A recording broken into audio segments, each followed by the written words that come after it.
Esse é o Ancapsu e nós vamos falar agora dos hackers que roubaram R$ 1 bilhão de alguns bancos lá no Banco Central, né? É um assunto que já está correndo há alguns dias. Eu tenho falado sobre esse assunto lá no meu canal Safe Source. Para quem não sabe, eu tenho um canal só sobre segurança da informação, porque essa é a minha área de origem. Minha vida inteira eu trabalhei com segurança da informação, com avaliação de sistemas e coisa e tal, então eu tenho um canal só sobre isso. E aí eu tenho tratado esse assunto aqui lá naquele canal. Já fiz vários vídeos sobre esse caso aqui. E agora a gente teve acesso à informação da investigação que aconteceu lá. Descobrimos como que foi feito esse roubo. E foi feito por essa vulnerabilidade aqui, ó, CVE 2023 46604 do componente OpenWire do Java. Então, se você quer um detalhamento técnico de como é que foi feita essa exploração, vai ter um vídeo lá no meu canal Safe Source. Amanhã cedo ele vai ficar público, ele já está disponível para quem é assinante do meu canal, vai ficar público amanhã na parte da manhã. E eu já tenho outros 2 vídeos lá no meu canal também sobre esse assunto, eu vou deixar os links aqui na descrição. Se você quiser me seguir por lá também, eu ficaria muito satisfeito de ter vocês lá no canal sobre segurança da informação. Embora seja um canal mais técnico, eu busco fazer a coisa num grau mais para o povo em geral, né, sem muita mistificação. A gente entra um pouco mais em detalhes técnicos, mas não tanto assim, né? Enfim, mas o que eu quero falar aqui é que a beleza da coisa foi a seguinte: sabe quem é que descobriu quando foi esse roubo aqui? Foi justamente uma empresa, uma corretora brasileira de bitcoins, porque esse pessoal tentou transformar o negócio em bitcoins, e aí ela ligou para o Banco Central e falou: olha só, Banco Central, estão roubando você, tá? Porque tem um pessoal aqui querendo comprar 1 bilhão de bitcoins, aqui R$ 1 bilhão em bitcoins, estão querendo comprar dólar Tether, tem alguma coisa errada. Te hackearam o Banco Central. E é isso que eu quero chamar a atenção para vocês. O pessoal costuma criticar o Bitcoin. Não, que o Bitcoin é moeda de ladrão e não sei o que lá e coisa e tal. Não. O Bitcoin, do ponto de vista de segurança da informação, é muito melhor que qualquer coisa que tenha no sistema financeiro brasileiro. Por quê? Porque ele é alvo de ataque o dia inteiro. Todo mundo tenta roubar o Bitcoin. É lógico que tenta, né? Porque é dinheiro, né? Então, existe uma tentativa, um grande grupo de pessoas querendo roubar o Bitcoin o tempo todo. O resultado disso é que as corretoras todas de Bitcoin, todo mundo que opera com Bitcoin, acaba tendo um grau muito elevado de conhecimento de segurança da informação e uma segurança muito maior, diferente do sistema bancário brasileiro, que você vai ver aqui, isso aqui é uma piada, esse tipo de falha aqui é uma coisa trágica. Por quê? Porque, né, o pessoal não presta tanta atenção, não tem tantos ataques assim. Para pensar, roubaram R$ 1 bilhão e o Banco Central nem percebeu, não se tocou. Não percebeu. A empresa não se tocou, a CIM não se tocou. O banco, que foi o principal roubado, lá o tal do BMP, também foi roubado e não percebeu que estava sendo roubado. Foi a empresa de corretora aqui que virou para ele e falou: olha só, deu alguma coisa ruim aí, porque estão tentando transformar isso tudo em Bitcoin. E aí que descobriram esse problema todo aqui. Vamos falar um pouco sobre o problema aqui, mas eu falo em mais detalhes lá no meu canal Safe Source. Eu vou deixar os links dos vídeos aqui na descrição de cá. E eu vou falar também sobre a Coinex. Eu sou embaixador da Coinex. A Coinex é uma corretora que permite também você comprar bitcoins, comprar dólar Tether. Então eu vou deixar também o link da Coinex aqui na descrição, mas vou falar mais sobre a Coinex no final do vídeo, tá? Essa notícia foi sugerida por o Peter, viu Peter entrando no Cine Iris, Fala Mais Lula e várias outras pessoas. Obrigado aí ao pessoal que sugeriu notícias lá no nosso site, no visãolibertaria.com, e obrigado a você que está assistindo o nosso vídeo. Se você gosta do nosso conteúdo, por favor, deixe o seu like, se inscreva aqui no canal, né?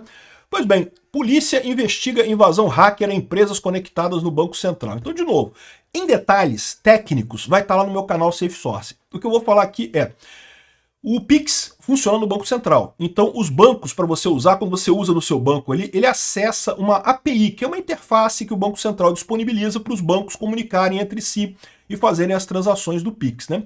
Mas essa API do Banco Central, ela é muito complexa, existe uma série de requisitos de segurança para você conseguir conectar lá. Então tem uma empresa chamada CIM, que ela terceiriza esse trabalho, é o chamado Bank as a Service. Então ela é um banco, então ela tem a interface com o Banco Central, e se você tem uma fintech pequena, não justifica para você implementar todas as medidas de segurança do seu lado para comunicar direto com o Banco Central. Ao invés disso, você contrata a CIM e você usa a API da CIM, que é mais simplesinho, e você já está lá no Banco Central É mais rápido o processo. Os grandes bancos, eles têm interface direto com o Banco Central, mas algumas fintechs usam a CIM para fazer esse tipo de coisa e foram justamente elas que foram atacadas, a CIM que foi atacada, e daí conseguiram roubar dinheiro desse pessoal, né? A falha em si foi uma falha meio primária, né? Você está vendo aqui, é um CVE 2023 46604, que é uma falha do componente Java chamado OpenWire, mas como vocês podem ver pelo número, é uma falha que existe desde 2023, ou seja, tem 2 anos essa falha, né? E isso é o outro problema. Você já deve ter visto o pessoal falando aqui, algumas pessoas falando que roubaram 400 milhões de reais, outras que roubaram 1 milhão, outras que roubaram 3 bilhões. O fato é, eles não sabem quanto foi roubado ainda, estão investigando quanto foi roubado. Sabe por quê? Porque esse pessoal invadiu usando essa falha, que é uma falha crítica. Aqui, olha só. NIST, né? O NIST é o Instituto Nacional de Segurança de Informação de Segurança Tecnológica dos Estados Unidos, classificou como 9.8, 10 é o máximo, 9.8 crítico. A Apache Software Foundation classificou como 10, no nível mais crítico possível. E a CIM não tinha... Bastava atualizar, era só atualizar esse componente OpenWire para uma dessas versões aqui que você resolvia o problema. Mas o pessoal não tinha atualizado, o hacker aproveitou e o hacker estava lá um tempão e o hacker pegou o certificado digital. E com o certificado digital das empresas, ele conseguia fazer as transações como se fosse a empresa. Não tem como distinguir uma transação legítima de uma transação ilegítima. E aí que é o problema, porque tem um monte de transações ali na conta dessas empresas, mas algumas dessas transações foram legítimas, né? Foi realmente o banco sacando ou depositando coisas na conta deles. Outras não foram legítimas, foi o hacker fazendo isso. Imagino que principalmente os saques, né? Só que eles têm que descobrir agora o que é legítimo, o que é ilegítimo nessa história toda, né? E agora que tá o problema nessa coisa toda. Realmente é uma lambança muito grande. Por isso que eles não sabem ainda quanto que foi roubado. E o mais engraçado é que provavelmente o hacker já tá fazendo isso há algum tempo, sacando dinheiro dessas contas e ninguém percebeu. Sabe quando que eles perceberam que estavam sendo roubados? Quando o hacker pegou 1 bilhão dessa BMP, que é a empresa que que mais perdeu nessa história, mas nem tanto. Por quê? Porque eles pegaram 1 bilhão e tentaram converter para Bitcoin usando uma exchange. E aí a exchange olhou para aquele negócio e falou, não, peraí, tem alguma coisa errada. Aí a exchange ligou para o Banco Central e falou, ô meu amigo do Banco Central, vocês estão ligados que houve um hacking aí no sistema de vocês, que roubaram aí 1 bilhão de reais aí de algum banco, aí de alguma coisa, estão tentando comprar Bitcoin? Ou seja, presta atenção, isso é muito importante. Estavam roubando essas empresas há tempos, não aconteceu esses dias, aconteceu já tem um tempo que eles estão roubando. É por isso que você não sabe quanto que foi roubado, porque agora eles têm que separar as transações verdadeiras das falsas, né, para saber o que é verdadeiro, o que é falso e coisa e tal. Por isso que eles não sabem quanto foi roubado ainda. Já tem um tempo e roubando quantidades grandes de dinheiro, né? E o Banco Central nem percebeu o que estava acontecendo. O banco, sendo roubado, não percebeu o que estava... A CIM, que é a empresa que fornece essa API, não percebeu o que estava acontecendo. Quem percebeu o que estava acontecendo foi a exchange de criptomoeda. Aí eu falo para vocês o problema. Esse aqui é o ponto central. Criptomoeda é muito mais seguro que essa shitcoin chamada real.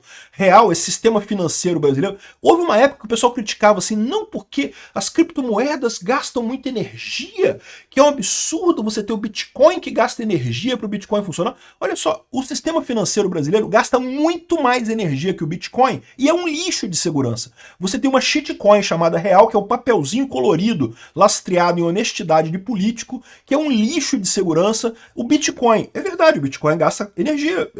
Assim, tudo que você faz na vida você gasta energia. O Bitcoin, ele gasta energia para prover um serviço de segurança para as pessoas. E justamente, repara como é que é muito melhor. Foi o Bitcoin que alertou o Banco Central do problema do roubo. Se não fosse o Bitcoin, é capaz do pessoal estar roubando até agora, feliz da vida, tirando dinheiro do banco, tirando dinheiro... E veja, é importante notar isso, tá? Não foram pessoas que foram roubadas, foram os bancos que foram roubados.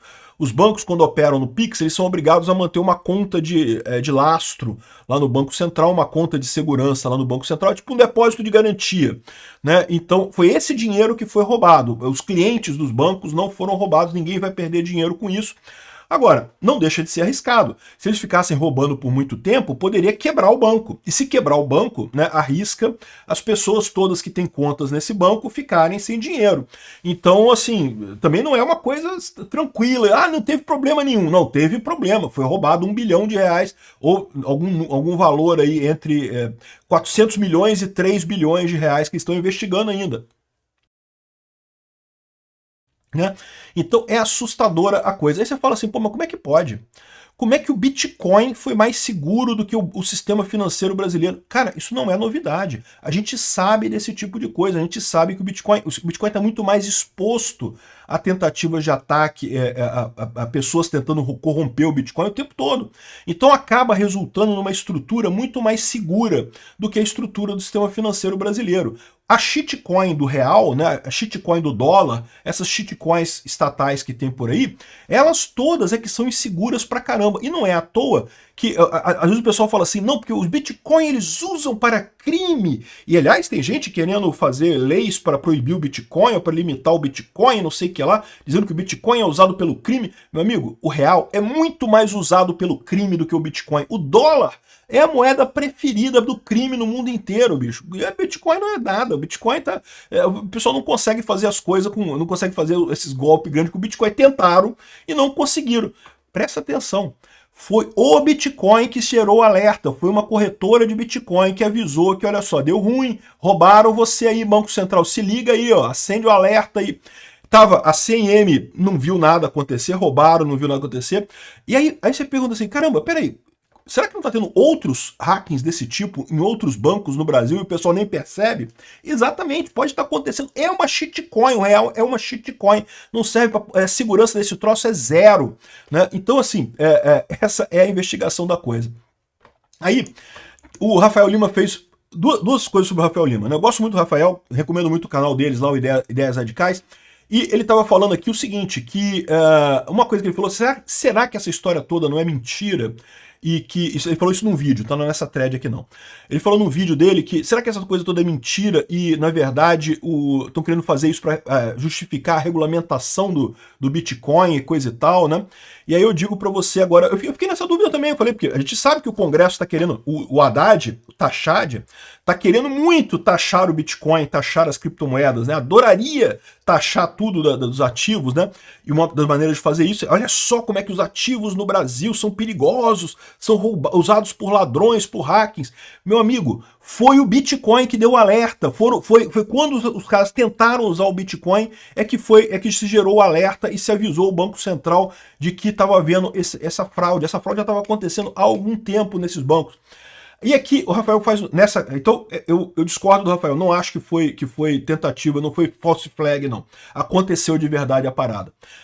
Mas não quer dizer que não vai ser usado pelos deputados para tentar fazer legislação. Então tem que alertar muito isso daqui.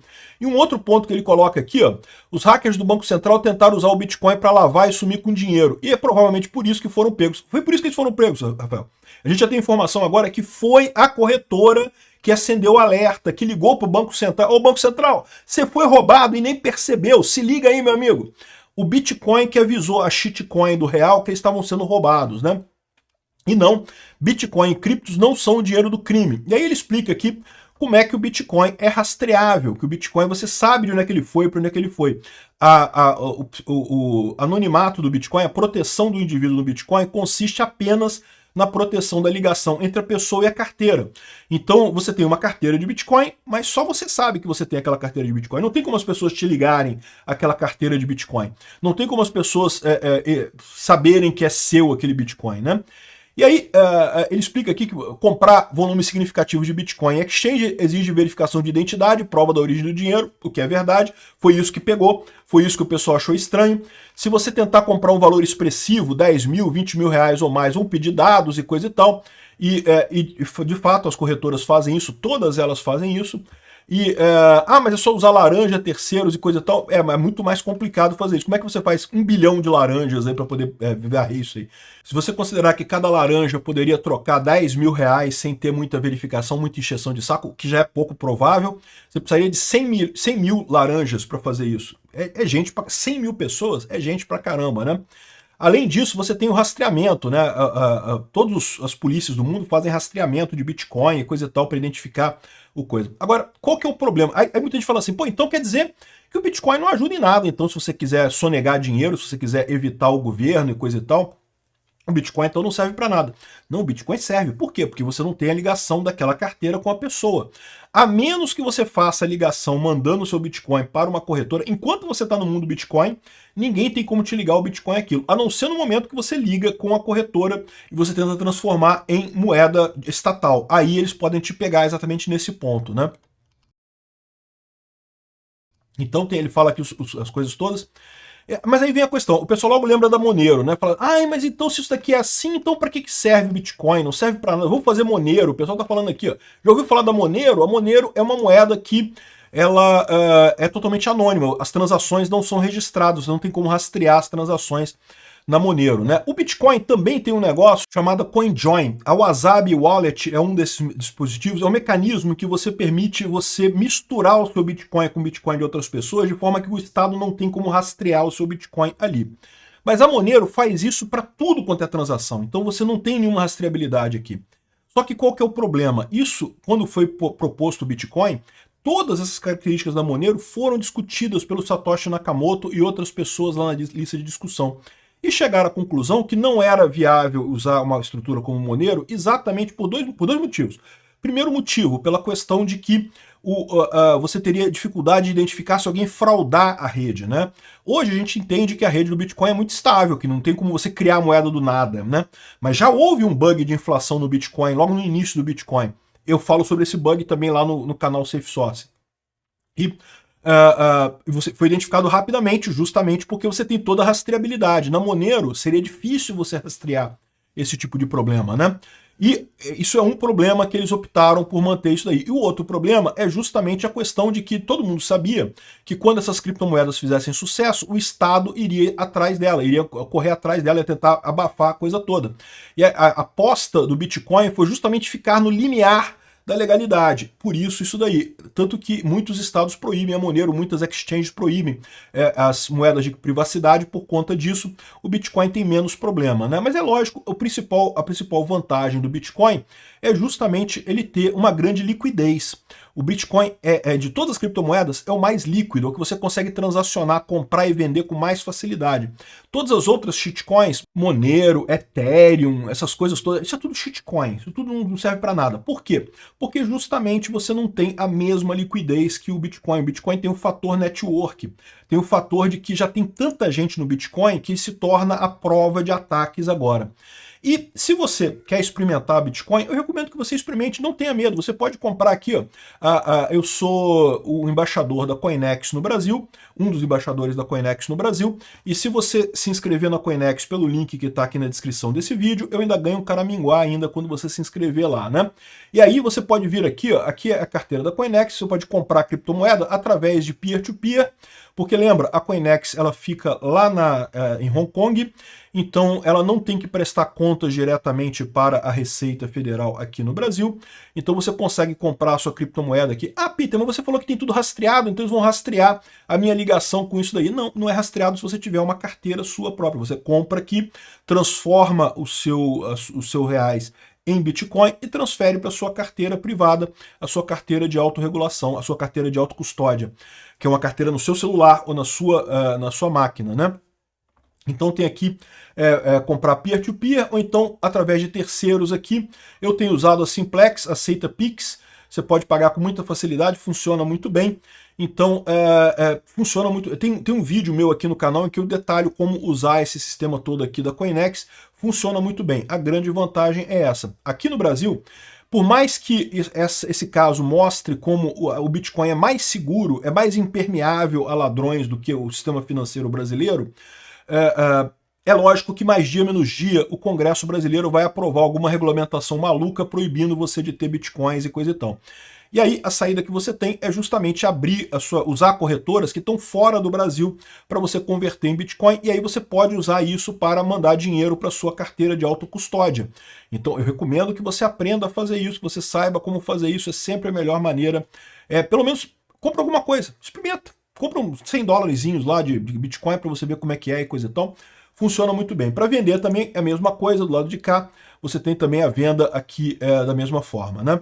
E lembra, isso é bom para pessoas honestas que querem se proteger do Estado, não é bom para criminoso. Criminoso é fácil de rastrear, pessoas honestas é difícil de rastrear. Por que isso? Porque justamente os volumes são diferentes, a forma como a pessoa gerencia essa coisa toda é diferente. Daí você tem esse problema, você tem essa facilidade do Bitcoin. E uma vez que o dinheiro está no ecossistema Bitcoin, as carteiras são todas anônimas, ninguém tem como saber se aquele Bitcoin é seu. Na corretora tem, na corretora vai estar ligado à sua conta, e você tem inclusive que fazer KYC e coisa e tal, mostrar o documento e coisa e tal. Mas depois que você transferir para sua carteira de autocustódia, não tem mais como fazer isso. Então é isso daí, não deixem de experimentar. Bitcoin é mais seguro que o sistema bancário brasileiro. Obrigado por assistir o vídeo até o final. Além de curtir, compartilhar e se inscrever no canal, considere se tornar patrocinador com valores a partir de R$ 1,99. Clique no botão Seja Membro abaixo para saber as condições e vantagens de patrocinar o canal. Mais informações sobre o nosso projeto, visite nossos sites indicados na tela.